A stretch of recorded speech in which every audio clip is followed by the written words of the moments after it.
కూడొచ్చిన సహోదరి సహోదరులందరికీ ప్రేమ పూర్వమైన వందనాలు, హృదయపూర్వక వందనాలు తెలియజేస్తున్నా. ఈ సమయంలో మన సహోదరి కాంతమ్మ గారు గడిచిన వారం చాలా నేసం నుండి దేవస్థానానికి రాలేకపోయారు. ఈ దినం కూడా చాలా బాగా ఉన్నారు. అయినా నాకు దేవుని సన్నిధి కావాలి,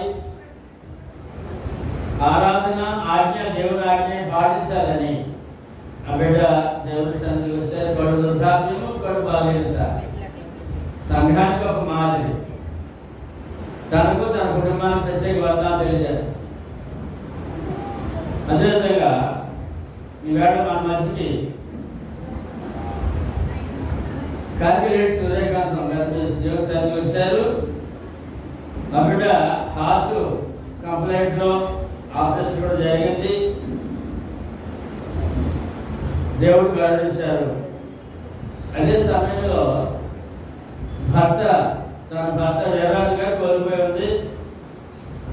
ఆ దుఃఖాన్ని కూడా దేవుడు ఓదార్పునిచ్చి తన విశ్వాసం ధైర్యపరిచి తనను తన కుటుంబాన్ని దీవించి తనకు ఆరోగ్యము ఓదార్పు ఆలోచించి దేవుడి సార్లు అనిపించిన దేవుడికి స్తోత్రాలు చెల్లించుకుంటూ సూర్యకాంత్ గారి వందనాలు తెలియజేస్తాను. వందనాలు అందరూ వందనాలు చెప్పండి. దానికి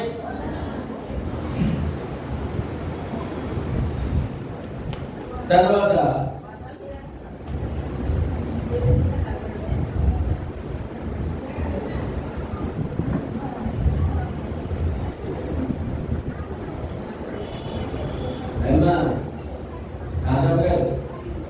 ఆనందం తీసుకురాలి మమ్మల్ని గ్యారంటీ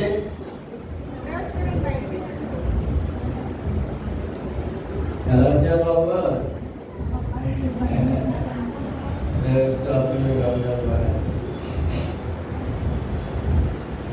అదేవిధంగా ఇవాళ మా ఆనందబాబు సత్యమణి అన్న తన 40 సంవత్సరాల దేవుడు కాల్చి కాపాడి 41వ సంవత్సరం ప్రవేశపెట్టి పుట్టినరోజని ఇవాళ మాకు దేవుడు కాలు సమర్పించుకుని మరి మాకు అల్పాహారం సిద్ధపరుస్తున్నారు. ఆ బిడ్డను ప్రత్యేక దృష్టిలో అమ్మ వందనాలు తల్లి. Happy new happy birthday to you. అదేవిధంగా ఇంకా వెళ్ళాల్సిన విశ్వాసంతో చాలా ఆసక్తితో దేవుడి సేవకు వచ్చిన ప్రతి బిడ్డను దేవుడు బలంగా జీవించాలని ధైర్యపరచాలని ఎల్లప్పుడూ మా ప్రార్థనలో జ్ఞాపకం చేసుకున్నామండి. మరి మీరు మామూలు ప్రార్థన జ్ఞాపకం చేసుకుంటారా? వందనాలండి. ఈవేళ లోక పరిస్థితి బాగలేదు, చాలా దారుణం ఉంది, చాలా ప్రమాదం ఉంది, క్షేమకరంగా లేదు.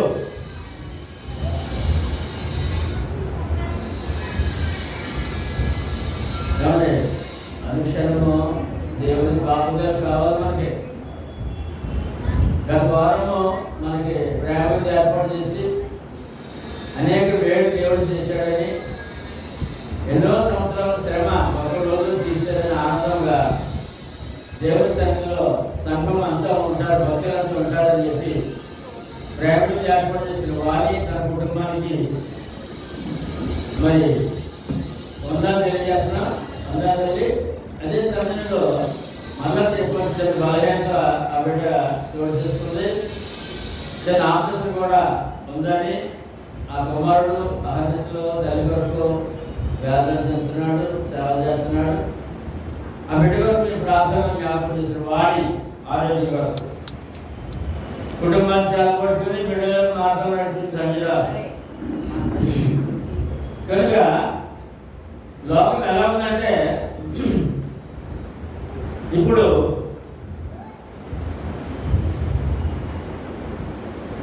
బాగా సంపన్నమైన దేశాలండి, బాగా ధనిక దేశాలు. దేవుడు బహుగా ఆశీర్వదించాడు. ఆరోగ్యం, బలము, అందము, ఐశ్వర్యము అన్ని ఇచ్చి దేవుడు ఆశీర్వదిస్తే వారు మతం పేరు మీద ఆధిపత్య కోరితో పేరు సంపాదించుకొని ఎంత పెద్ద బాంబు తయారు చేశారని పేరు సంపాదించుకోవాలని మూడో ప్రపంచ యుద్ధం ప్రారంభించారండి. సర్వనాశనం చేయనందుకు నాశనం అయిపోయి సిద్ధంగా ఉన్నారు. ఆ విధంగా నష్టం ఉన్న లోకం మీద దేవుడిని లేకుండా, దేవుడి భయం లేకుండా జీవిస్తున్నటువంటి ప్రజల లోకమంతా కూడా, అందుకు లోకమంతా కూడా సునామీలు, ఏమండి అదే భయంకరమైన సుడిగాలులు, తుఫానులు, వరదలు, అగ్ని ప్రమాదాలు, యాక్సిడెంట్లు, మరణకరమైన వ్యాధులు, ఏమండి చంపుకోవడం, చావడం, ఈ విధంగా లోకం ఉందండి. ఆ క్రమంలో రోజుకి లక్షలాది మంది చనిపోతాడు. పాపములు శుద్ధీకరణ లేకుండా, అది దేవుడిని ఎరగకుండా లోకమాలో ఉంది. ఆ క్రమంలో మనము ఆయన రెక్కల చాటున క్షేమంగా ఉన్నాం. చెప్పగలరా? చెప్పగలరా అంటే యశ్దాస్ గారు? క్షేమంగా ఉన్నాం ఆయన రెక్కల చాటున, రక్షణలో. ఎందుకంటే మన ధైర్యం ఏంటంటే లోకం ఏ విధంగా ఉన్నా ఏ క్షణంలో ఎటువంటి మరణం వస్తుందో తెలియదు. అయినప్పటికీ నేను సిద్ధంగా ఉన్నాను రక్షణ పొందే అనే ధైర్యం ఉంది. ఒప్పుకోవడానికి ఏమంటే నేను సిద్ధంగా ఉన్నాను చెప్పడం. రక్షణ పొందడం ఏంటంటే లోకంలో ఎన్ని ప్రమాదాలు వచ్చినా కానీ నేను మాత్రం సిద్ధంగా ఉన్నాను. ఎప్పుడు పిలుచుకున్నా దేవుడిని సిద్ధంగా ఉన్నాను, రక్షించబడి ఉన్నాను అనే ధైర్యం. ఎన్ని కోట్లు ఇచ్చినా రానే భాగ్యం. కనుక ఆ క్రమంలో ఇవాళ వాక్యం ధ్యానిద్దాం. ఇవాళ పాఠ్యాంశము ప్రతి వారం ధ్యానించే అంశంలో ఆరవ అంశం అంచె దినమున జరుగు తీర్పునకు లోకమును సిద్ధపరచు దేవుని మాటలు, ఆజ్ఞలు, సూచనలు. అంటే లోకమును రక్షించుటకు వచ్చిన ప్రభు అయిన మన ప్రభు అయిన యేసుక్రీస్తు మాటలు. మనం ప్రతిరోజు ధ్యానించే మాటలు ఎవరంటే మన ప్రభు అయిన యేసుక్రీస్తు దేవుని మాటలు. దేవుని మాటలు విని ఆ ప్రకారం జీవించే భాగ్యం దొరికింది. భాగ్యవంతులు, ఐశ్వర్యవంతులు, ఆత్మీయ ధనవంతులము, పరలోక ఆస్తిక వారసులము. ఎవరంటే పరలోక ఆస్తిక వారసులు. కనుక ఆ తీర్పు దినం సిద్ధపరిచాడు దేవుడు. అప్పటి వరకు ఏమేమి సిద్ధపరిచారు మనం ధ్యానిస్తున్నాం. ముందు ధ్యానించినటువంటి 5 అంశములలో 5 భాగాంశములు సజీవుల లోకములో ఉన్న మనుషులు భక్తిహీనత, సాతాను రాజ్యము, దేవుని రాజ్యము, విశాల మార్గము, ఇరుకు మార్గము, లోక ధర్మము, దైవ ధర్మము, సత్యము, అబద్ధము, దేవుడు, దేవుని అధికారము, సాతాను, సాతాను అధికారం గురించి ధ్యానించాం. అంటే బ్రతికున్న వారు ఏం చేయాలి, ఏం చేయకూడదు అనే విషయాలు ధ్యానించాం. ఈ విషయం మనము ఇప్పుడు ఎక్కడున్నాం? ఎహెజ్కేలు గ్రంథము 20వ అధ్యాయంలో 20వ వచనంలో అందరూ చెప్పండి. మరియు సజీవులు నివసించు భూమి మీద నేను మహాఘనకార్యము కలుగజేతును. సజీవులుగా ఉండి దేవుడు నమ్ముకుని ఉంటే మన జీవితంలో ఘనకార్యాలు జరుగుతాయి, గొప్ప కార్యాలు జరుగుతాయి. దేవుల్లో భక్తిగా ఉంటే భక్తి జీవితం నష్టం కాదండి, భక్తి జీవితం గొప్ప లాభం అండి. మనం గొప్ప లాభంలో ఉన్నాం. అందుకని పిరికి కన్నుతో కాదు, ధైర్యంగా జీవించాలి. మనము సజీవుల లోకంలో ఉన్నాం, బ్రతికిన వారి దృష్టిలో ఉన్నాం. ఆ బ్రతికిన వారు ఏం చేయాలి, ఎక్కడ ఉండాలి, ఎలా ఉండాలి, దేవుడు ఏం చెప్పాడు అని పరిశీలన చేసుకునే గొప్ప జ్ఞానవంతులుగా ఉన్నా, దేవుని రాజ్యంలో ఉన్నా. ఎక్కడంటే దేవుని రాజ్యంలో ఉన్నా. ఆ విధంగా గడిచిన 5 వారములు సజీవులుగా ఉన్నవారు ఏం చేయాలి, మనం ఏం చేస్తున్నాం, వాటి ప్రకారం మేము ఉన్నామని చెప్పి మనం సాధించాం. ఏమండి? అయితే సజీవుల లోకం తర్వాత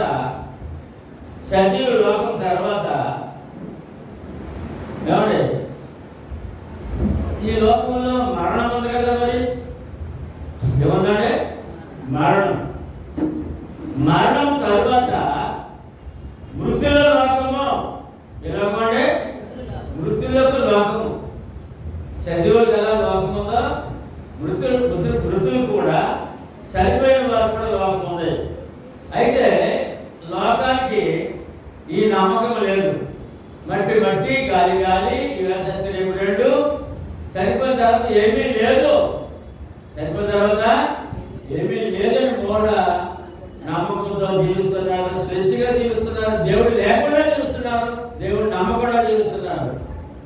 కనుక మృతుల లోకం ఉందని దేవుడు బైబిల్ తెలియజేస్తాడు. ఎలాగంటే మృతులకు లోకం అంటే ఆత్మలకు. చనిపోయిన తర్వాత మా యొక్క ఆత్మలకు పాతాళ లోకం అంటారు దాన్ని. మృతుల లోకంలో ఎన్నున్నాయని చూద్దాం. పాతాళ లోకం అని అంటారు దాని పేరు. మృతుల లోకం పేరు పాతాళ లోకం. యెషయా గ్రంథము 38:11 సజీవుల దేశమున యెహోవాను చూడకపోదును, మృతుల లోక నివాసినై ఇకను మనుషులను కానకపోదునని నేను అనుకుంటుంది. ఈ మాట హిజ్కియా భక్తుడు, రాజైన హిజ్కియా, దానికి మరణకరమైన వ్యాధి వచ్చిందండి. ఏమండి? క్యాన్సర్ గడ్డ. అప్పుడైతే రాచకుండా అంటారు, రాచకుండా వచ్చింది రాజుగారు. దేవుడి దగ్గర కబురు వచ్చింది, నీవు చనిపోతావు, నీ రాజ్యాన్ని అప్పగించేసుకో, గౌరవిస్తావు అని కబురు వచ్చింది. ఆయన కన్నీటి ప్రార్థన చేస్తే ఆ ప్రార్థన ఆ క్షణంలో పరలోకి వెళ్ళింది. దేవుడు విన్నాడు, కన్నీరు చూశాడు. చూసి మళ్ళా ప్రభుత్వం అంటాడు, హిజ్కియా ప్రార్థన చేస్తే నేను విన్నాను, ఆయన కన్నీరు కాకుండా చూశాను. ఏమండి? 17 సంవత్సరాలు ఆయుష్ ఇచ్చారని చెప్పి, ఎన్ని సంవత్సరాలు? 17 సంవత్సరాలు ఆయుష్ అని చెప్పు. దానికి ఆ యొక్క క్యాన్సర్ గడ్డ, ఆ రణము చెట్టుగా మందు కూడా వెళ్ళి చెప్పు అయ్యి వెళ్ళి ఏంటది అంజూర పళ్ళు ముద్ద చేసి కట్టమని చెప్పు, తగ్గిపోతాయి. వ్యాధి తగ్గిపోతే ఆయుష్ పెరుగుతుంది అని చెప్పి వాగ్దానం చేసినప్పుడు సంతోషంతో ఆయన పలికిన పలుకులు ఈ 11వ వచనము. అందరూ చెప్పండి. సజీవుల దేశమున యెహోవాను చూడకపోదును. అంటే నేను బ్రతికుండి దేవుని సేవ చేసుకోకుండా అయిపోదును. చనిపోయేవాడు నేను. చనిపోతే దేవుని సేవ చేస్తా ఉండే, నేను చేయలేదు కదా అన్నాడు అనమాట. మృతుల లోక నివాసినై, అది నా స్థితి ఏంటంటే చనిపోయిన తర్వాత నేను ఎక్కడికి వెళ్ళిపోను, మృతుల లోకానికి వెళ్ళిపోతున్నాను. ఇక్కడ మనుషులను కాకపోతున్నాను అని అనుకున్నాను, కానీ దేవుడు అలా చేయలేదు. దేవుడు నన్ను కరుణించాడు, కనికరించాడు, ఆయుష్ ఇచ్చాడు, ఆరోగ్యం ఇచ్చాడు అని చెప్పుతూ ఆయన అన్నాడు, సజీవుల లోకం ఉంది, మృతులకు కూడా లోకము ఉందని చెప్తున్నాడు భక్తుడు. మనము ఖచ్చితంగా నమ్మవలసిన వారమై ఉన్నాం. ఇది కనపడే సంగతులు కదా, కనపడే సంగతులు దేవుడు ఎప్పుడు నమ్మాలి. సృష్టికర్తకి తెలియదా? మరి తెలుసు కదా, అందుకే నమ్మాలి. ఏముందని? వృద్ధులకు ఇలా చాలా చాలా విలువైన సాగుతులు మనం ధ్యానిస్తున్నాడు. మనసు పెట్టండి, మనసు ఎక్కడ చదవగా కీర్తనకారుడు అంటాడు 89:48, మరణము చూడక బ్రతుకు నరుడెవడు, మరణము చూడక బ్రతుకు నరుడెవడు, పాతాళం యొక్క వశము కాకుండా తను తాను తప్పించుకునేవాడెవడు.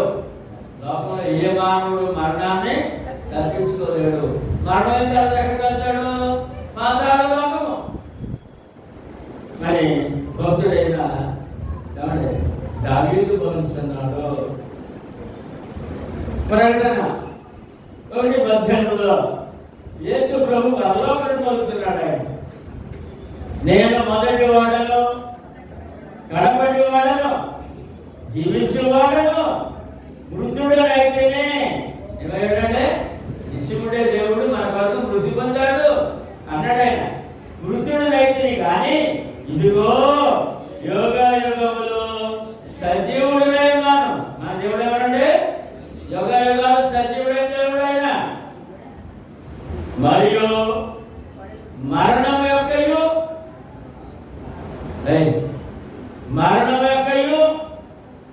పాతాళ లోకము యొక్కయు తాపు చెవులు నా స్వాధీనములో ఉన్నవి. ఏంటంటే మరణం మీద కూడా అధికారం ఆయనే. పుట్టించేవాడు ఆయనే, గిట్టించేవాడు ఆయనే. పాతాళ లోకం మీద అధికారం అంట. ఏమిటంటే పాతాళ లోకం అధికారం అంట. తాపు చేయడం అధికారం. ఎటువంటి ప్రభువుని నమ్ముకున్నాం చూడండి. మనం పరలోకమందు, భూలోకమందు, పాతాళమందు అధికారం కలిగిన దేవుడు. ఏమండి? మృతుల లోకంలో 3 స్థానములు ఉన్నవి, 3 స్థలములు ఉన్నవి మృతుల లోకంలో. ఒకటి పాతాళం, అగ్ని జ్వాలతో. 2 పరదేశం, ఆత్మల నెమ్మది. 3 అగాధము. ఈ 3 మీద, మరణం మీద అధికార దేవుడు మన ప్రభు. పరదేశం మీద, పాతాళం మీద, అగాధం మీద. అగాధం అంటే దేవదూతలు తిరుగుబాటు చేసినప్పుడు అగాధంలో బంధించే అధికారం ఆయనే. దెయ్యాలు.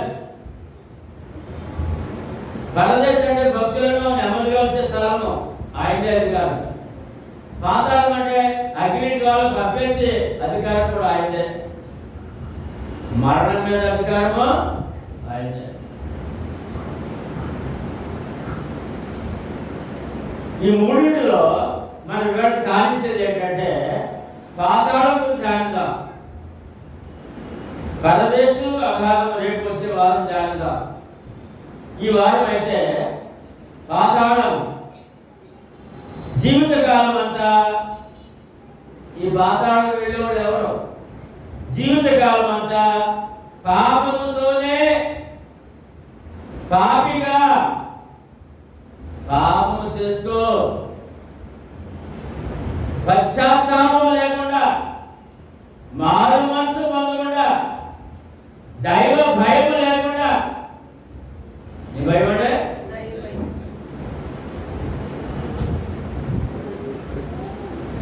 దైవ భయము లేని, ఒకటి మారు మనసు, పశ్చాత్తాపము, దైవ భయము లేని జీవితం కలిగి సాతాను రాజ్యములో ఎక్కడంటే ఎక్కడున్నారు లోకం?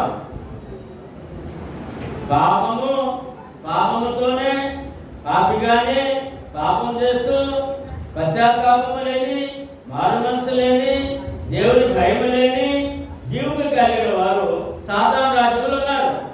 ఎక్కడంటే సాతాను రాజ్యం ఉండి భక్తిహీనులుగా. లోకం ఎలా ఉందంటే, లోకం ఎలా ఉంది? భక్తిహీనులుగా. మరి మన ఎవరు చెప్పాలి? ఎవరు భక్తి పరులమా భక్తిహీనులమా? చెప్పండి. భక్తి పరులమే. చెప్పుకుని హక్కుందా? ఉందే. ఎందుకంటే రక్షకుడు నమ్ముకున్నాం. ఎవరండి? రక్షకుడు నమ్ముకున్నాం. భక్తిహీనులుగా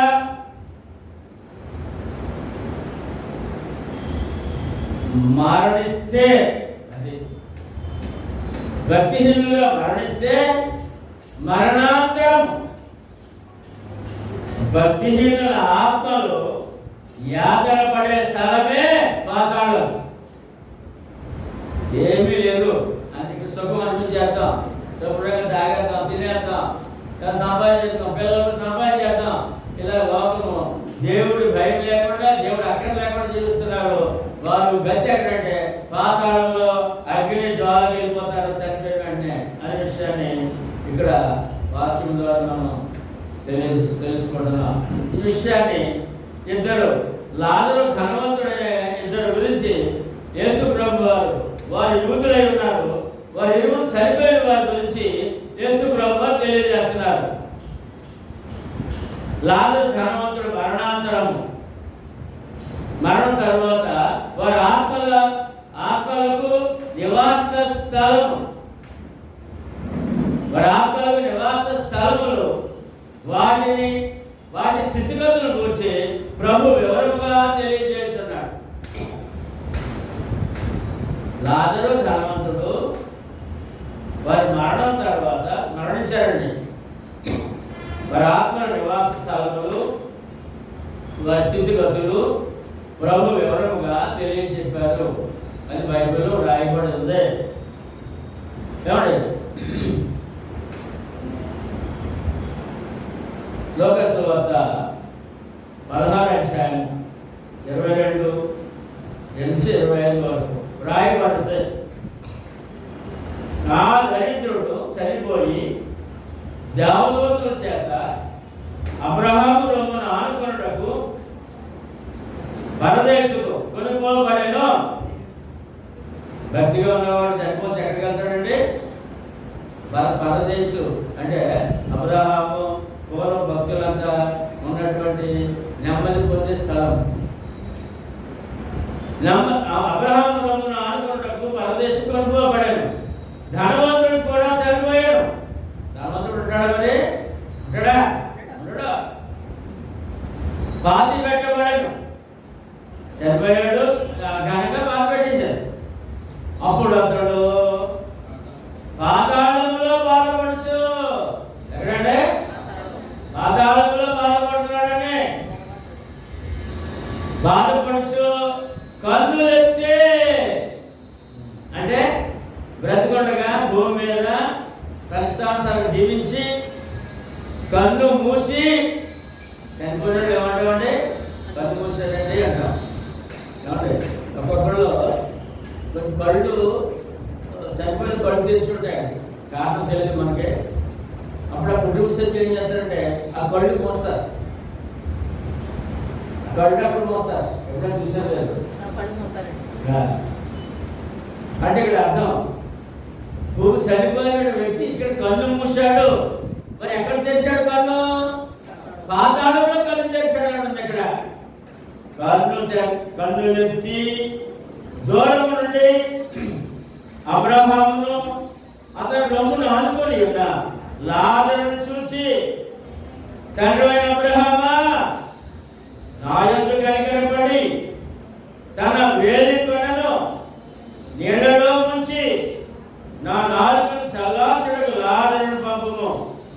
నేను ఈ అగ్ని జ్వాలలలో యాతన పడుచున్నానని కేకలు వేసి చెప్పాను. ఎక్కడున్నాడంటే ఇద్దరు చూస్తున్నామ్మా. లాజరు పరదేశంలో ఉన్నాడు, భక్తులతో నెమ్మదిగా తన ఆత్మ చనిపోయిన తర్వాత ఆత్మ స్థితి. అయితే ధనవంతుడు స్వేచ్ఛగా బ్రతికాడు, దేవుడు లేకుండా బ్రతికాడు, దేవుడు నమ్మలేదు. అతడు చనిపోయాడు. చనిపోయి ఇక్కడ కన్ను మూస్తే పాతాళంలో కన్ను తెరిచాడు, అగ్నిలో కాలుతున్నాడు. అతను అన్నాడు, ఆ పరదేశంలో ఉన్నవాడు కనపడుతున్నాడు, అతను పిలుస్తున్నాడు. అక్కడ ఉన్న అబ్రహాం గారు పిలుస్తున్నాడు, అబ్రహామా, అదిగో లాజరు మా ఇంటికి ఉన్నవాడే, అతను పంపించండి, నా నాలుగు మీద కొన్ని నీడ్చుకు ఇవ్వనండి, ఈ అగ్ని జ్వాలల్లో నేను యాతన పడుతున్నానని చెప్తున్నాడు. పాతాళం అంటే అర్థం ఏంటంటే అగ్ని జ్వాలలతో కాలిపోయే స్థలం అండి. ఎప్పుడైతే మానవుడు భక్తిహీనుడిగా చనిపోతే, పాపిగా చనిపోతే వెంటనే తన అగ్ని జ్వాలల్లో కన్ను తెరుస్తాడు పాతాళంలో. అంటే భయపడాలి కదా, మరి లోకం ఏం చేయాలి? దేవుడికే భయపడాలి. అగ్ని జ్వాలల్లో యాతన పడుతున్నానని కేకలు వేసి చెప్పాడు. అందుకు అబ్రహాం అక్కడ సమాధానం వస్తుందండి, కుమారుడా, నీవు నీ జీవిత కాలంలో నీకు ఇష్టమైనట్టు సుఖము అనుభవించేది. ఎలా జీవించా? నిష్టానుసారంగా, స్వేచ్ఛగా, దైవ భయం లేకుండా పాపిగా జీవించావు. ఏమండి? జీవించింది ఎక్కడుండి? సాతాను రాజ్యంలో ఉండి. అలాగనే లాజరు కష్టం అనుభవించానని జ్ఞాపకం చేసుకో. ఏమండి? కష్టాలు, వ్యాధులు, బాధలు దేవుడు విడిచిపెట్టలేదు. దేవుడు రాజ్యంలో ఉన్నాడు. ఆఖరి క్షణం వరకు విశ్వాసం కాపాడుకున్నాడు. జ్ఞాపకం చేసుకోలేము. ఇప్పుడైతే వాడు ఇక్కడ నెమ్మది పొందుతున్నాడు. ఆత్మకేం కావాలండి? నెమ్మది కావాలి. ఇక్కడ కష్టాలే, అక్కడే కష్టాలు కాదండి. ఇక్కడ కష్టాలు తీర్చడానికి సిద్ధంగా ఉన్నాడు దేవుడు. వ్యాధి బాధలు తీర్చ సిద్ధంగా ఉన్నాడు దేవుడు. కష్టాలు తీర్చడం సిద్ధంగా ఉన్నాడు దేవుడు. సమస్యలు తీర్చి సిద్ధంగా ఉన్నాడు దేవుడు. ఆయన నమ్ముకుంటే, భక్తుడిగా భక్తురాలు ఉంటే, ఏమండి, సమస్యలు తీరుస్తాడు, ఆర్థిక ఇబ్బంది తీరుస్తాడు. ఏమండి, అన్ని ఏమైతే కావాలో అన్నిటి చేయడానికి ఆయన సిద్ధంగానే ఉన్నాడు. మేలు చేసేవాడు ఆయన. ఎవరైనా మేలు చేసేవాడు. ఇక్కడ బ్రతిమండగా భక్తులకు తదుపరి ఆత్మకు నెమ్మది కూడా సిద్ధపరిచాడు ఆయన అన్నాడు. నేను అతను ఇక్కడ నెమ్మది పొందుతున్నాడయ్యా. నీవు యాతన పడుతున్నావు 2 స్థలాలు. అంటే మనం ఏం సంపాదించుకున్నప్పుడు నెమ్మది పొందే స్థలమా, యాతన పడే స్థలమా? చెప్పండి రా బంగారు తల్లులు, ఏ స్థలం? యేసు క్రీస్తులో రక్షణ భాగ్యం. అంటే ఏమండి, ఈ లోకంలో క్షేమం, తదుపరి ఆత్మకు విశ్రాంతి. దొరికిందా? దొరికిందంటే దొరికిందా? అక్కడ ధనవంతుడితో చెప్తున్నాడు లాజరు, అబ్రహాం గారు, ఏమనంటే నీవు యాతన పడుతున్నావు, అతను నెమ్మది పొందుతున్నాడు 2 స్థలాలు. ఎక్కడ? మృతుల లోకములో. ఏంటంటే మృతుల లోకముల స్థితి. 2 పేతురు 2:9-10. పేతురు రాసిన 2వ పత్రిక 2వ అధ్యాయము 9-10 వచనాల్లో భక్తులను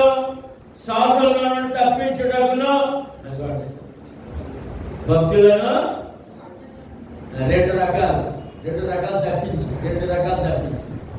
అంటే మనకు వచ్చిన శోధనలు, కష్టాలు, వ్యాధులు, బాధలు తప్పించి చనిపోయిన తర్వాత ఈ పాతాళం తప్పించి ఎవరికి? భక్తులకు.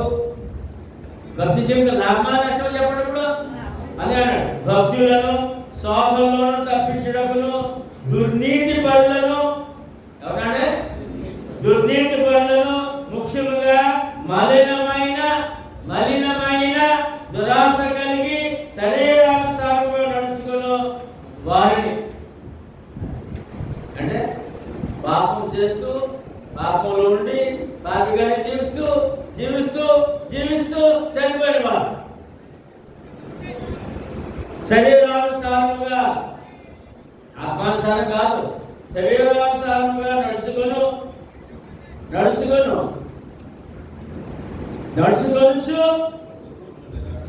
ఏమంటే అనగా సాతాను రాజ్యంలో ఉండి నడుచుకొనుచు, అది దేవుని రాజ్యంలో కాదు. ప్రభుత్వమును ఏంటంటే దేవుని ప్రభుత్వం, దైవ ప్రభుత్వం. దేవుడు పరలోకపు రాజు, ఆయన రాజ్యము సంఘము, చట్టము బైబిల్.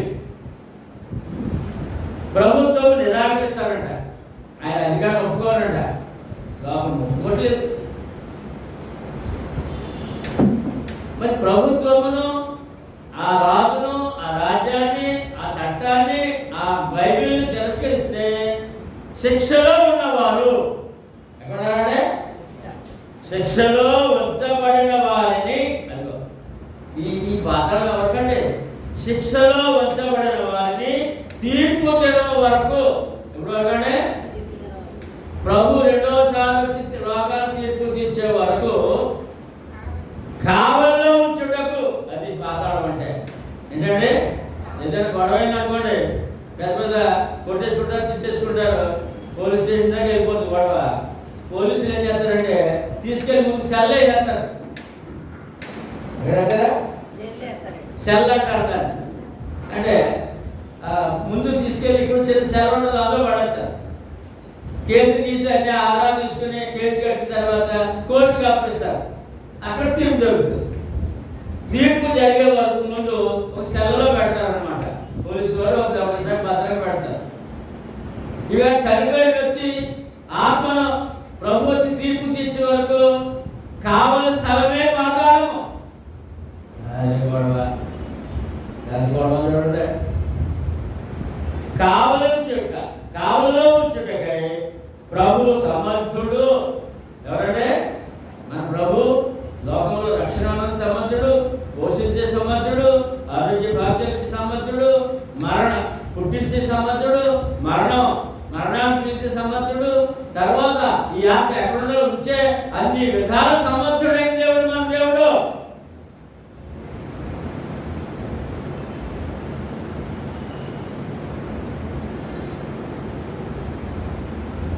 సమర్థుడు.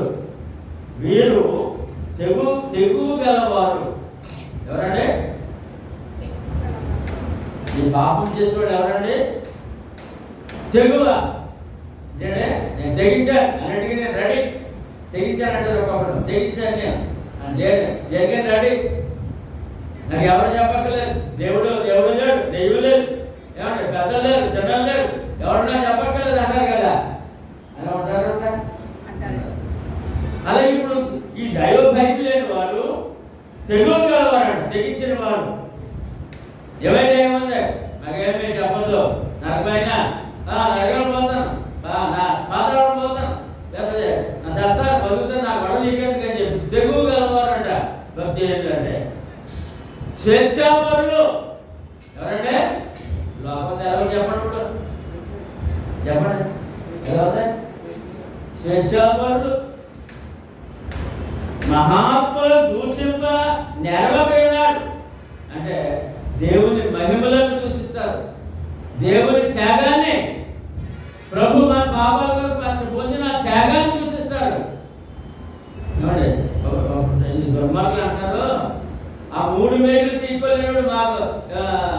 దేవుడు ఎలా ఉంటాడని చెప్తాడు. దూషణ. యశ్వరావు 3 మేకలు తీసుకెళ్ళిపోయాడట. 2 చేతుల్లో కాలేజీ మీద తీసుకెళ్ళిపోయాడు. ఆత్మ దేవుడు అని చెప్పి దోషకులు దూషింప ఉన్నారు. దేవుని మహిమలను, మహత్కార్యములను, ఆ యొక్క శక్తిని, ఆ యొక్క ప్రభావమును, ఆయన మహిమను హేళన చేసే వాళ్ళు అక్కడ ఉన్నారు. వీళ్ళందరూ గతి ఏంటంటే పాతాళంలో అగ్ని జ్వాల, తీర్పు దినం వరకు కావాలి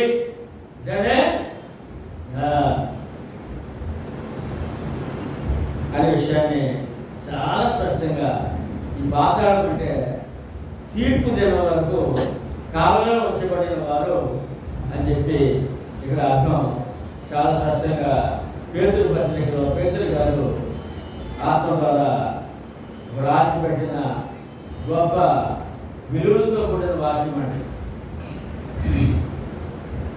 పాతాళంలో అగ్ని జ్వాలల్లోనికి దిగిపోయేవారు వీళ్ళందరూ కూడా. కీర్తన 9:17 దుష్టులను దేవుని మార్చి జనులందరూ పాతాళంలో దిగిపోతున్నారు. ఎక్కడికంటే చనిపోయిన వెంటనే వెళ్తారు. చనిపోయిన వెంటనే పాతాళం దిగిపోతారంట. అంటే సజీవ లోకం భూలోకం. చనిపోయిన మన కాళ్ళ కింద ఉన్న పాతాళము, కాళ్ళ కిందే భూగర్భంలో పాతాళము దిగిపోతారంట కిందకే. పైనేమో అట్లా కలిసిపోతున్నాడు. ఆత్మ కింద భూమి కింద దిగిపోయి పాతాళం కాలిపోతుంది. ఎవరాడో దుష్టులను దేవుని మనుషు జనులందరూ. ఇవాళ 3వ ప్రపంచ యుద్ధం చేస్తానండి. మరి మంచోళ్ళే దుష్టులే చెప్పలే. ఒక రాజ్య పరిపాలన ఇచ్చి, ఐశ్వర్యం ఇచ్చి, ప్రజలు క్షేమంగా పరిపాలించమంటే బాబులే చెప్పేస్తానంటే వాడు మంచోడే దుష్టుడా?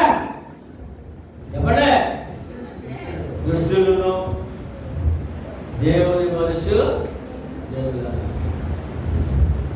ఎంత లోకుగా ఉన్నాడు దేవుడు అంటే మానవుడికి. ఎవరు కూడా దేవుడే మాట్లాడలేదండి. ఈ తుఫాన్లు, వరదలు, అగ్ని ప్రమాదాలు, యాక్సిడెంట్లు, అయ్యో దేవుడా అని మాట నోట్లో రావట్లేదండి. దేవుడని మాట బాగలేకపోతున్నారండి లోకం. దుష్టులను దేవుని మనుషు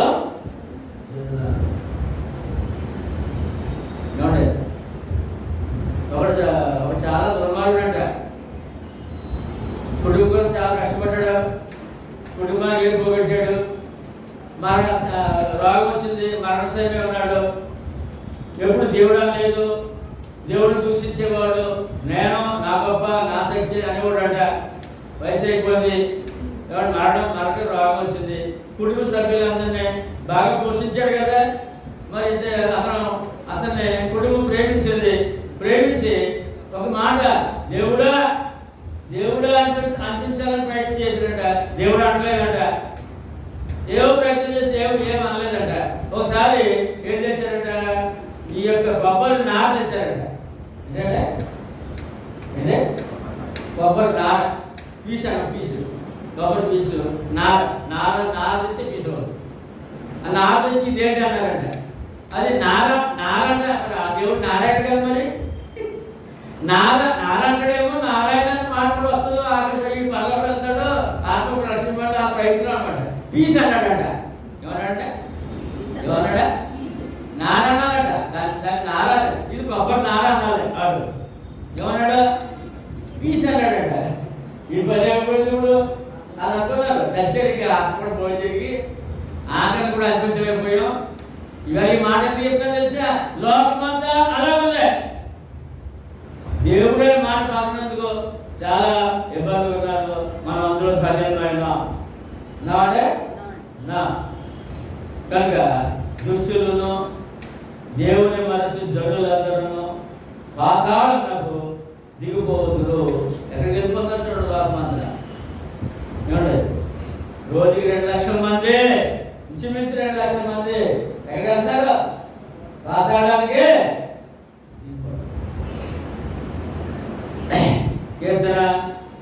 49, 12, 13, 14. ఘనత వహించిన వాడైనను ఏమండి లోకంలో భక్తులు చాలా మంది ఉన్నారు. ఏమండి స్వామీజీలు, బాబాలు, నాయకులు, ఏమండి వీళ్ళందరూ కూడా ఘనత వహించిన వారు.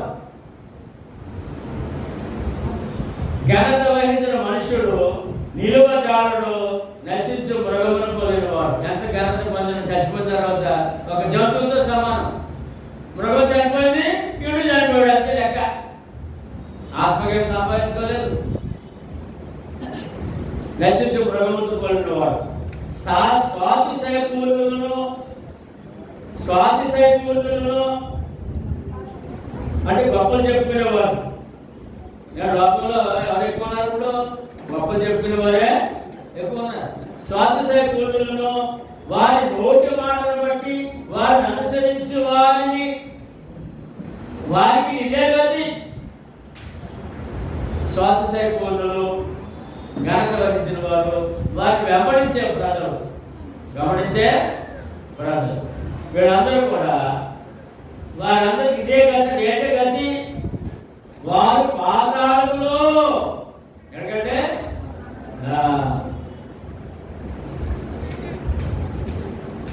ఒక సినిమా యాక్టర్ అనుకోండి, అందులో బ్రతకడానికి వచ్చాడు. అతను ఘనత వహించిన వాడై ఉంటాడు. ఏమండి తన స్వాతిశయుడై ఉంటాడు. వాడి లక్షలాది మంది వెంబడిస్తున్నాడు.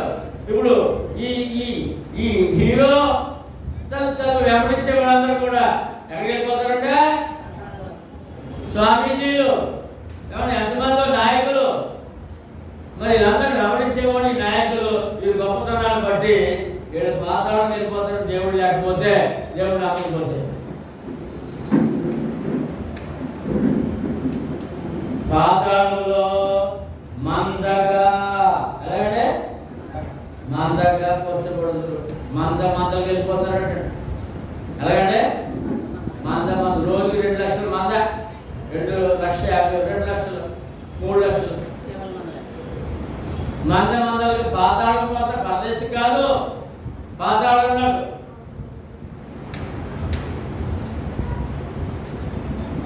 మందలుగా కూర్చోకూడదు. లోక పరిస్థితి ఎలాగన్నా పాతాళం వెళ్ళిపోతారట. రోజుకి ఇంచుమించు 1,52,00,000 మంది చనిపోతున్నారు. వీళ్ళందరూ కూడా పాతాళానికే ప్రయాణం చేస్తున్నారు.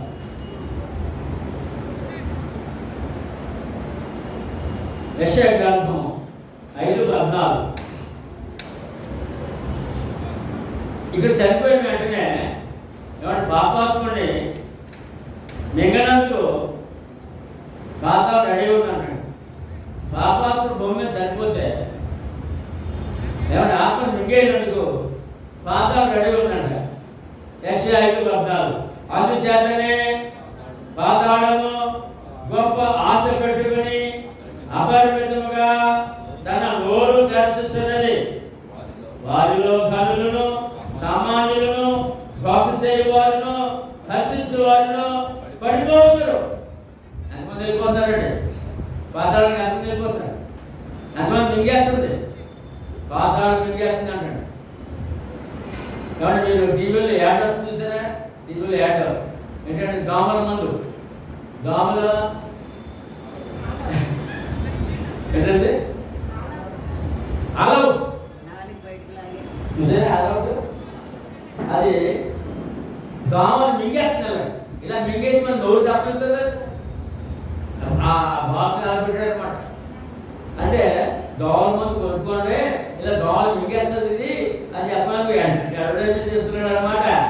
ఇప్పుడు దేవుడు చెప్తున్నాడు వాక్యం, పాతాళాన్ని మింగేస్తుంది, జాగ్రత్త పాపాత్ముడా అని ఒక ముందు హెచ్చరిక. ఏంటంటే హెచ్చరిక. పాతాళం ఉందని, అది మనుషులను పాపులను మింగేస్తుందని అందరూ చెప్పండి. అందుచేతనే పాతాళము గొప్ప ఆశ పెట్టుకుని అపరిమితముగా తన నోరు తెరచుచున్నది. వారిలో సామాన్యులను, మోస చేయవారును, హర్షించేవారును పడిపోదు. ఇప్పుడు మన పండగలకి కోలాటం చేసుకుంటూ రోడ్డు వెళ్తున్నారు. కోలాటం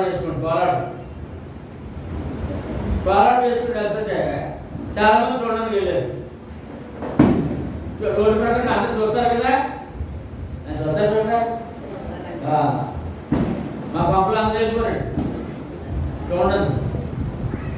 వెళ్ళిపోతే భలేగా కోలాటం వేసారు. బాగుంది, డ్యాన్స్ బాగుంది, సంగీతం బాగుంది, భలే గొప్ప భక్తి ఉంది అని అనుకో, నువ్వు కూడా మాట్లాడాలిగా. అదే అర్థం కదా. భలే చాలా భక్తి, నువ్వు చాలా గొప్ప వేశారు అనుకో. అది ఇక్కడ మళ్ళీ చెప్తాం. గనులను, సామాన్యులను, ఘోష చేయవారును, హర్షించే వారు పడిపోతారు. పాతాలు పడిపోతారు. అలాగే ఎంత జాగ్రత్త ఉన్నప్పుడు మనం జాగ్రత్త ఉండాలి. మనం తప్పించుకున్నాం, అన్నింటిలో జాగ్రత్త ఉండాలి. ఉండాలంటే ఒకసారి వచ్చేసింది అనుకోండి, ఆ కోరటం మనం కూడా కలిసి అనుకో ఎలా ఉండదు. వాయించుకుంది ఒకసారి వచ్చేద్దాం. ఏమండి మా ఇప్పుడు సంఘంలో క్రీస్తు సంఘంలో పోరాటం వేసుకుని ఉన్నారండి. క్రీస్తు సంఘం పోరాటం వేసుకోడు. అప్పుడు ఎదురుగానే అలా భక్తి ఎదురుంటే వాడిని తెలుసు కదా మీకు. వాడిని మరి ఆ గతి అంటే ఎక్కడికి వెళ్తారు? చెప్పరా ఎక్కడికి వెళ్తారా? హర్షించేవారట. ఎంత జాగ్రత్త క్రైస్తవుడు, ఎంత భాగ్యం అంటే, ఎంత జ్ఞానం అంటే మనదే. ఎవరు మనకి ఇచ్చిన జ్ఞానం. హెజ్కేలు గ్రంథము 26:19 ప్రభువు యెహోవా సెలవిచ్చినది ఏమనగా, నివాసులు లేని పట్టణముల వలె నేను నిన్ను పాడు చేయనప్పుడు మహాసముద్రం నిన్ను ముంచినట్లుగా నీ మీదకి నేను అగాధ జలం రప్పించేదను. దేవుడి పాపం ఏమవుతుందండి? సముద్రం వెళ్ళిపోతుందండి. సముద్రం వెనకెళ్ళిపోతుంది. ఏంటంటే భయపడిపోతారండి. వెనకెళ్ళిపోతుంది సముద్రం. వెనకెళ్ళిపోతే 8 మైళ్ళు వెళ్తే 4 మైళ్ళు ఎలాగొచ్చారు, 70 ఎలాగొచ్చారంట. భయపడిపోతారు. ప్రళయం ఉందని దేవుడు ఎప్పుడు చెప్పేశాడు, సముద్రం మీ మీద రప్పించారు, జాగ్రత్త. ఏమండి ఇంకేంటి? మహా సముద్రం నిన్ను ముంచినట్లుగా నీ మీదకి నేను అగాధ జలం రప్పించేదను. లోకం జలం ఉందండి, ఎప్పుడు లేదని ఎప్పుడు జరగలేదండి బాబు. ఏమంటే ప్రతి దేశం వెళ్ళిపోతుందండి, ప్రతి రాష్ట్రం వెళ్ళిపోతుంది. దేవుడు కోపం వస్తే జలాలతో కూడా ముంచుతాడంట. ఎందుకంటే జలాలు అని ఆయన మాట చెప్తాడు. ఒక ఆయన అడిగాడండి, ఏమంటే ఇప్పుడు ఏంటి అంతమా లేకపోతే దేవుడి కోపమా అని అడిగాడు నన్ను. అంతం కాదు, దేవుడి కోపం. ఎందుకంటే కోపం తెప్పించేస్తారండి బాబు దేవుడికి. అగాధం రప్పించారు. పురాతన కాలములు పాతాళములోకి దిగిపోయిన వారి. మరి ఈ ప్రమాదం వల్ల ఏం జరుగుతుంది? చనిపోతారు చాలా మంది. అంతకుముందు పాతాళంలో ఉన్నారు కొంతమంది, అక్కడికి వెళ్ళిపోతలేదు అన్నాడు. పాతాళంలో దిగిపోయిన వారి యొద్ద నీ ఉండునట్లు నేను నిన్ను పడవేసి నీవు జనము లేని దానొకటికై పురాతన కాలములో పాడైన జన్మల యొద్దకు భూమి కిందనున్న స్థలములలో నీకు నివాసము నిర్ణయించును. పాతాళంలోనికి ఎందుకంటే అంతకుముందు అంతకుముందు జనం ఉన్నారంట. అంతకుముందు ఎవరున్నారు? జనం ఉన్నారట. పాతాళం అక్కడ పంపేస్తాను. ఈ ప్రమాదాల వల్ల, ఈ యొక్క జల ప్రళయాల వల్ల, ఈ యొక్క వరదల వల్ల, ఈ యొక్క అనేక మరణాల వల్ల నువ్వు వెళ్ళిపోతావు. జాగ్రత్తగా రెడీగా ఉండు, రక్షణ పొందే అని ఆ ప్రజలను దేవుడు కూడా హెచ్చరిస్తున్నాడు. దేవుడు ఎహెజ్కేలు 32:29లో అక్కడ ఎదోమును దాని రాజును దాని అధిపతులను ఉన్నారు. వారు పరాక్రమవంతులైనను కత్తి పాలైన వారి వద్ద ఉంచబడిరి. కాబట్టి ఈ పాతాళంలో ఎవరున్నారంట? ఈ పాతాళంలో రాజులు ఉన్నారంట, అధిపతులు ఉన్నారంట. దేవుడు చెప్తున్నాడండి, దేవుడు ఎహెజ్కేలు ప్రవక్త చెప్పేసిన ప్రజలకి ఈ పాతాళంలో మీ రాజులు ఉన్నారు, అధికారులు కూడా పాతాళం కాస్తున్నారు బాబు. వారు చాలా బలవంతులు, పరాక్రమవంతులు, అయినా యుద్ధంలో కత్తిపాలై ఉన్నారు. కత్తిపాలైన వారి వద్ద ఉంచబడి పాతాళంలో ఉన్నారు. సున్నత లేని వారి వద్ద అంటే రక్షణ పొందిన వారికి పాతాళం. సున్నత అంటే మనకి రక్షణ, సున్నతులు అంటే భక్తులు. ఇప్పుడు రక్షణ లేని వారి వద్దకు అని చదువుకోవాలి మనం. రక్షణ లేని వారి వద్దను అంటే ఎక్కడ చనిపోయిన తర్వాత పాతాళంలోనికి, ఎక్కడికంటే పాతాళంలోనికి దిగిపోయిన వారి వద్దకు వారును పండుకొని దేవుడు ఇశ్రాయేలు ప్రజలను హెచ్చరిస్తున్నాడు, జాగ్రత్త, నువ్వేమో త్యాగం చేస్తే అక్కడికి వెళ్ళిపోతావు అని భక్తులు కూడా దేవుడు హెచ్చరిక చేస్తున్నాడు ప్రవక్త ద్వారా, ఎహెజ్కేలు ప్రవక్త ద్వారా. యోబు గ్రంథంలో యోబు ద్వారా గొప్ప మాట పలికించాడు దేవుడు. చూద్దాం 24:19. ఈ మాట అందరూ చెప్తామండి. పాతాళము చెప్పాలి, అందరూ చెప్పాలి.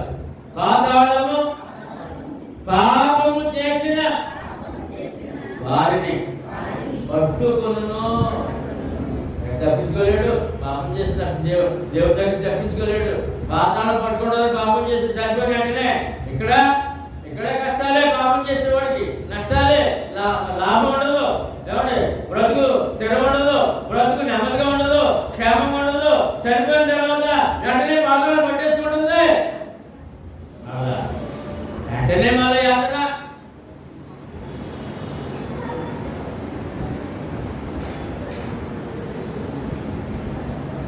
పాతాళము పాపము చేసిన వారిని పట్టుకొనును. ఎంత స్పష్టంగా యోబు భక్తుల ద్వారా దేవుడు ఈ వాక్యాన్ని వ్రాయించి మనకు భద్రం చేసి ఇచ్చాడు దేవుడు. సామెతలు 15:24. పాతాళం ఎక్కడ ఉందంటే క్రిందనున్న పాతాళమును అంటే ఎక్కడుంది పాతాళం? ఎక్కడ అంటే ఎక్కడ? మన కాడ కింద ఉంది. క్రిందనున్న పాతాళమును తప్పించుకోవాలని, తప్పించుకోవాలి, పాతాళం దిగిపోవాలా? మనం ఎందుకు డబ్బులు నమ్ముకున్నాం? ఇవాళ ఆరాధన ఎందుకు? ఎన్నో పనులు ఉన్నప్పటికీ బలహీనంగా కాంతంగా బలహీనంగా ఉన్నప్పటికీ ఎందుకు దేవుని సన్నిధిలో ఉండాలి? కాబట్టి వాడిని దాని గురించి కొంచెం ఇబ్బంది ఉంది, ఆసుపత్రికి తిరుగుతాను, పిల్లలు తీసుకెళ్తున్నాను అంటే ఇవాళ ఆరాధన కదా, ఆదివారం దేవుని సన్నిధిలో ఉండాలని ప్రార్థన చేశాను అంటే ఆ ఇబ్బంది ఉన్న దేవుని సన్నిధిలో ఎందుకు ఉండాలి అంటే క్రిందనున్న పాతాళం తప్పించుకొని బుద్ధిమంతుడు పరమునకు పోవు జీవ మార్గం నడుచుకున్నాను. మనం ఎక్కడ నడుచుకున్నాం అంటే బుద్ధిమంతులు, బుద్ధి లేని వాళ్ళు మనం చెప్పాలి అందరూ. భగవంతులే ఎంత ఎంత ఓపిక లేని టైంలో దేవుని సన్నిధి ఎందుకు? బుద్ధిమంతురాలా, బుద్ధి లేని నువ్వు ఎవడే? బుద్ధిమంతులు, దేవుని సన్నిధి కోరికలు బుద్ధిమంతులు.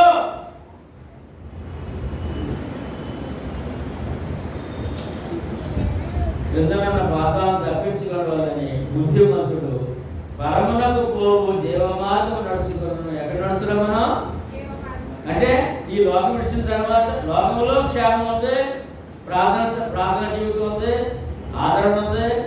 అయినా లోకం శాశ్వతంగా ఉండము. ఈ లోకం విడిచిన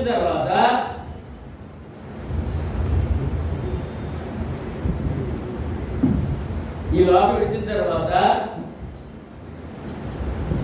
పాతాళం తప్పించుకొని పరదేశం వెళ్ళి ఎక్కడికంటే పరదేశం నుండి పరలోకానికి ప్రయాణము.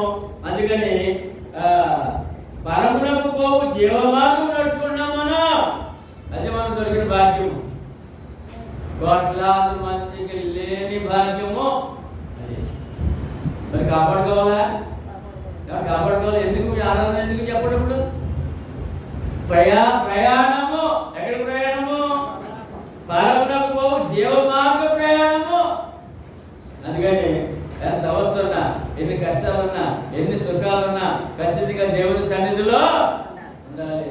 ఈ ప్రయాణము చక్కగా సాగుతుందని విషయాన్ని మనకి తెలియజేస్తున్నారు. మత్తయి సువార్త 11:23లో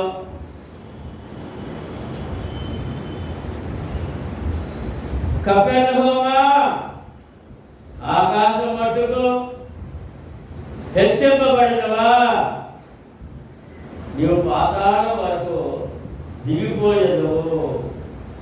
నీలోని అద్భుతములు సుధమలో చేయబడిన అది నేటి వరకు నిలిచి ఉండదు అన్నాడు యేసు ప్రభువు. కపెర్నహూమును శపిస్తున్నాడు దేవుడు. కపెర్నహూము అంటే ప్రజలు, ఆ ప్రజలు. అక్కడ ఎక్కడా చేయని అద్భుతాలని అక్కడ చేశాడు యేసు ప్రభువు కపెర్నహూములో.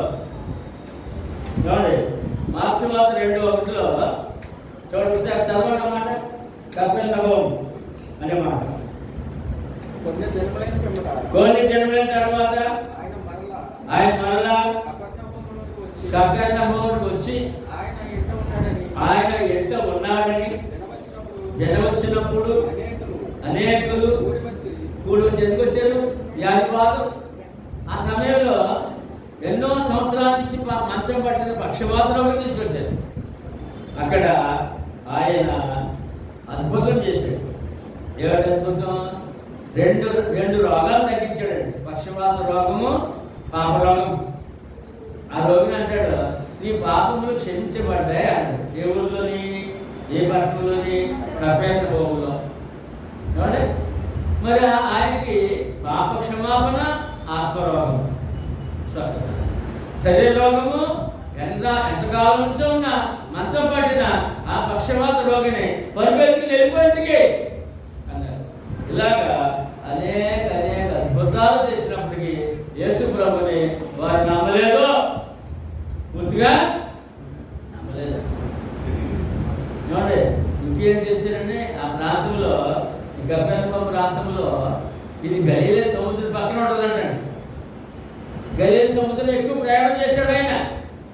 ఈ సముద్రం పక్కన పట్టణము, బాగా రేవు పట్టణము, బాగా అభివృద్ధి చెందిన పట్టణము, జనాభా ఎక్కువ ఉన్న పట్టణము. అక్కడ ఐదు రొట్టెలు 2 చేపలు, ఏమండి 5,000 మందికి 5 రొట్టెలు 2 చేపలు అంటే ఒక వ్యక్తి చాలని ఆహారం అన్నమాట. రొట్టెలు ఆహారం కదా వాళ్ళకి, రొట్టెల ఆహారం. చేప నంజు, చేప ఎక్కువ తింటారండి. ఎక్కువ నది, సముద్రాలు ఎక్కువ ఉన్నాయి. చూడండి, 5 రొట్టెలు 2 చేపలు అన్నారు. కొన్ని వేల మంది ఏమన్నారు, 5,000 మంది పురుషులను లెక్క చెప్పారు అక్కడ. అంటే ఒక వ్యక్తి, అందరూ రోగాలతో వచ్చారు. ఒక వ్యక్తికి స్త్రీలు, పురుషులు, పిల్లలు లెక్కేస్తే ఇంచుమించు 20-25,000 మంది అక్కడ ఉన్నారు.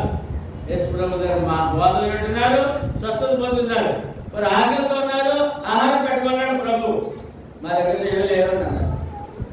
ఒక అతని దగ్గర 5 రొట్టెలు 2 చేపలు ఉన్నాయని అన్నారు. అయితే నా దగ్గర పట్టుకోమన్నాడు. వాడికి ఆశీర్వదించి ప్రార్థన చేసి వారికి ఇచ్చాడు. ఇస్తే 5,000 మంది, ఇంకా స్త్రీలు, పిల్లలు కాక, అంటే 20-25,000 మంది తిన్నారు. అద్భుతమా లేదా కాదా? అద్భుతం. అదే ప్రాంతంలో మళ్ళా 7 రొట్టెలు కొన్ని చేపలు 4,000 మంది తిన్నారు. ఇంచుమించు 15-20,000 మంది తిన్నారు. అద్భుతమా కాదా? అంతేకాకుండా కొన్ని వేల మంది రోగులను బాగు చేశారు. అదే దెబ్బ మీద ఒక కుష్ఠరోగిని, మరి ఆ అరికాలు నాడేంత వరకు అతను గాయాలతో వ్యక్తిని బస్సు పెట్టి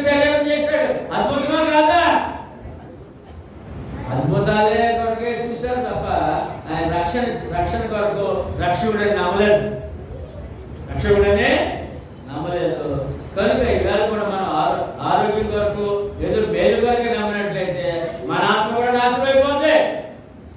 ఆత్మరక్షణ కొరకే ఈ భక్తి. దేని కొరకంటే ఆత్మరక్షణ కొరకే ఈ భక్తి అనే విషయాన్ని వాళ్ళు శపిస్తున్నాడండి. మాట వినలేదని ఏమని పాతాళం దిగిపోతారు మీరు అందరూ కూడా అంత నిశ్చించేశారండి. నమ్మలేదంట. అద్భుతాలు పొందారంట. ఈయన రోగరక్షకుడు నమ్మలేదంట.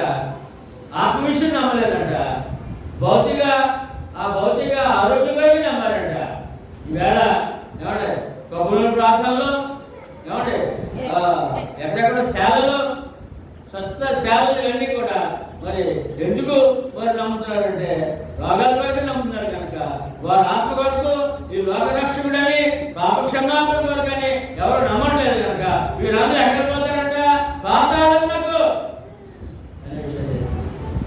సరిగా అద్భుతాలన్నీ పొంది మేలులు పొందిన వారు రక్షకుడిగా ఒప్పుకోలేదు కనుక పాతాళం పోతారని ఆయనే చెప్పడం జరిగింది. యోహాను సువార్త 8:24 కాగా మీ పాపములోనే ఉండి మీరు చనిపోతురని మీతో చెప్తుంది. ఏమంటే పాపిగా చనిపోకూడదంట. ఏ మానవుడు పాపిగా చనిపోకూడదంట. మీ పాపములో చనిపోతుని మీతో చెప్తుంది. నేను ఆయననని మీరు విశ్వసించని ఎడల మీ పాపములో నుండి చనిపోతున్న వారితో చెప్పాడు. ఏంటది? ఎలా పాపగా చనిపోతాడు మానవుడు అంటే యేసు దేవుడని నమ్మకపోతే అంటే నేను ఆయనని నమ్మకపోతే మీరు పాపిగానే చనిపోతారు. ఇప్పుడు చెప్పండి, లోపల ఎంతమంది పాపగా చనిపోతున్నారు? చెప్పండి, ఎంతమంది? అంటే చెప్పనండి. ముందు చెప్పాను, మళ్ళీ చెప్తున్నాను. 3వ ప్రపంచ యుద్ధం అంట. వాళ్ళు ఎవరో తెలుసండి? మత పిచ్చి. ముస్లిం మతం, యోధ మతం, అందులో క్రైస్తవ మతం ఉన్న వాళ్ళ ఈ దేశాలు క్రైస్తవ దేశాలు కూడా ఉన్నాయి. మత పిచ్చే. ఏమంటే ఆధిపత్య పోరు. తర్వాత లోకం గొప్పగా చెప్పుకోవాలంట. పేరు కొరకు యుద్ధాలు చేస్తున్నారు. అందులో ఇప్పటికే వేలాది మంది చనిపోయారు. తల్లిదండ్రులు కోల్పోయిన పిల్లలు కోల్పోయిన తల్లిదండ్రులు, ప్రాణాలు కోల్పోవడం కాకుండా కాళ్ళు చేతులు అవయవాలు పోగొట్టుకున్నాం. ఇప్పుడు ఇంకా యుద్ధం చేస్తారంట, ప్రపంచ యుద్ధం చేస్తారంట. కాబట్టి ఇది కాక ఈ ద్వారా కొన్ని వేల మంది, లక్షల మంది చనిపోవడం చనిపోతున్నారు. సిద్ధంగా ఉన్నారు. తదుపరి మళ్ళా సృష్టి భీభత్సం, సునామీలు, తుఫానులు, ఏదో సుడిగాలులు, వరదలు, ఒక దేశం అంటిపోతుందండి. కొండలు కూడా లావ అంటారు. కాలిపోయి కొండ పగిలిపోయి లావ వచ్చేస్తున్నారు. కాలిపోవడాలు, అక్కడ కొన్ని వేల మంది చనిపోవడాలు. వరదల్లో మనకే దగ్గర 60 మంది అంతా లెక్క చెప్తారు. ఒక విజయవాడ ఒక దాంట్లో కూడా ఖమ్మం ఉన్నారు. ఇంకా చాలా మంది, హైదరాబాద్ చాలా మంది నష్టపోయి చెప్పట్లేదు. ఏమండి? అది కాకుండా ఏమంటే యాక్సిడెంట్ అండి. ఈ వర్షాన్ని ఒక జీడి పిక్కలు చేస్తున్నాడు వేగం. ఏమండి? ఆ కూలీలు దానిపైన ఉన్నారు. ఈ వర్షాన్ని గుంట ఆ గుంటలో టైర్ పడ్డదంట. ఆ బండి తిరగబడిపోయింది. ఆ వ్యాన్ దాని కింద ఎనమంట చనిపోయాడు. మన కారు యాక్సిడెంట్, ఎనమంట చనిపోయాడు. యాక్సిడెంట్లు ఏమంటే మరణకరమైన రోగాలు. తర్వాత చంపుకోవడం, చావడం. మొన్న ఒక అమ్మాయి, కాలేజీ అమ్మాయి ఇద్దరిని ప్రేమించిందంట. అందువల్లనే ఇద్దరిని ప్రేమించి ఇద్దరు సినిమా తీసుకెళ్తున్నాడు. ఇద్దరు సినిమా తీసుకెళ్ళి ఒకటి చేత జాబిల్ చేసింది. సినిమాలోనే చావడం ఇన్ని విధాలుగా మానవుడు ఏమంటే ప్రాణం కోల్పోతున్నాడు. ఎలాగంటే పాపిగా, ఎలాగంటే పాపిగా. చూద్దాం ఆఖరి మాట, అందరూ చెప్పండి మాట. హెబ్రీయులకు రాసిన పత్రిక 1:3-4. ఆయన దేవుని మహిమ యొక్క తేజస్సును, యశ్వరం ఎవరండి? దేవుని ప్రతిబింబం అంట. దేవుని ప్రతిబింబం సేమ్ అంటే యేసుక్రీస్తు దేవుని మహిమ యొక్క తేజస్సును, ఆయన తత్వము యొక్క మూర్తిమంతమునై ఉండి తన మహత్తు గల మాట చేత, ఏంటంటే తన మహిమ గల మాట చేత, మాట ఎటువంటిదండి? మహిమ గల మాట, సృష్టి అంతటిని నడిపించే మాట, పుట్టించే మాట, పోషించే మాట, సృష్టిని నడిపించే మాట, మరణాన్ని పిలిచే మాట, తన మహత్తుగా మాట సమస్తము నిర్వహించుచు పాపముల విషయములో శుద్ధీకరణము తానే చేసే. ఇప్పుడు మానవుడు ఏమై ఉండాలండి? పాపముల శుద్ధీకరణ ఉండాలి. అది ఇప్పుడు చెప్పండి, మనం ఏమై ఉన్నాం? అందరూ చెప్పాలి. ఈ వాక్యం మీకు అర్థమైతే మనం ఏమై ఉన్నాం? పాపముల శుద్ధీకరణ ఉచితముగా. ఏంటంటే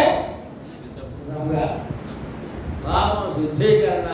యేసుక్రీస్తు అంటే లోకానికి అర్థం కావడం లేదు. మీరు తెలుసుకున్నారు, గ్రహించారు, నమ్మారు. పాపమును శుద్ధీకరణ చేసుకున్నాం. పాపమును శుద్ధీకరణ తానే చేసి అనే మాట. ఈవేళ మానవుడు ఇన్ని విపత్తులు ఉన్నాయి కదా, కానీ ఈ విపత్తులు చనిపోయే ముందు అతను ఏమై ఉండాలంటే పాపమును శుద్ధీకరణ పొందిన వాడు ఉండాలి. ఏమంటారంటే ఎప్పుడు ఏ విధంగా మరణం వస్తుందో తెలియదు. ఏ క్షణం మంది కాదు, ప్రతి క్షణం కాపుదల ఉంది. ఒకవేళ చనిపోతే పాపమును శుద్ధీకరణ పొందిన వారమైనా ఏమైనా అంటే పాతాళము తప్పించుకున్నాం. అంత ప్రేమమయుడైన యేసుప్రభువు నమ్ముకున్నాం. ఏమంటే ప్రాణం పెట్టిన ప్రేమ. యేసుప్రభు ప్రేమ ఎటువంటిదండి? యేసుప్రభు ప్రేమ ఎటువంటిది? ప్రాణం పెట్టిన ప్రేమ కలిగిన దేవుడు మన ప్రభు, మన రక్షకుడు. కనుక మనము ఏమైనా నిశ్చితంగా పాపములు ఆయన వాక్కు ద్వారా, మహత్తుగల మాటతో సృష్టిని నడిపించే దేవుడు, నిన్ను పుట్టించి పోషించే దేవుడు ఆయన. ఆ మహిమగల మాటలు ఏముందంటే పాపముల శుద్ధీకరణ ఉంది. నమ్మాలి కదా? నమ్మాలి లేదా? నమ్మవా? నమ్మ. కనుక యేసు ప్రభువుని నమ్ముకుని పాప క్షమాపణ, ఆత్మరక్షణ కొరకు క్రీస్తులోనికి బాప్తిసం పొందినటువంటి వారు రక్షించబడతారని ముందుగానే ప్రభువు హెచ్చరించారు, వాగ్దానం చేశారు. అందరూ చెప్పండి, సర్వ సృష్టికి సువార్త ప్రకటించండి. నమ్మి బాప్తిసం పొందిన వాడు రక్షించబడును, నమ్మని వారికి శిక్ష పాతాళము అగ్ని జ్వాల, తర్వాత తీర్పులో నిత్యాగ్ని. ఆ నిత్యాగ్ని నాకము ఎంత ప్రమాదం మానవుడికి ఉందని తెలుసుకుని, కనుక మనమైతే అందరూ చెప్పండి, మనమైతే పాపములో శుద్ధీకరణ పొందిన వారు కాపాడుకుందాం. చేద్దాం. ఇవాళ కాంతమ్మ చూస్తే నాకు ఎంత ఆనందంగా ఉందంటే, ఈ వాక్యం వద్దనమాట. శుద్ధీకరణ కాపాడుకోవాలి, ఆ పరిశుద్ధతను కాపాడుకున్నందుకు ఆయన సన్నిధి కోరుకుని జీవిద్దాం. ఏ వయసులో ఉన్నాం కాదండి, అన్ని వయసుల్లో రక్షణ పొందిన తర్వాత జీవితకాలం ప్రయాణం చేయాలి. ఎంతకాలం అంటే కనుక మనకి భౌతిక ఆశీర్వాదాలు ఉన్నాయి, కాపుదలు ఉంది, ఆరోగ్యం ఉంది, ఈ లోకం ఇచ్చిన తర్వాత పరదేశం ఉంది, పాతాళం తప్పించబడుతుంది, తరువాత ప్రభు దగ్గర సింహాసనం మీద నిలబడినప్పుడు పరలోక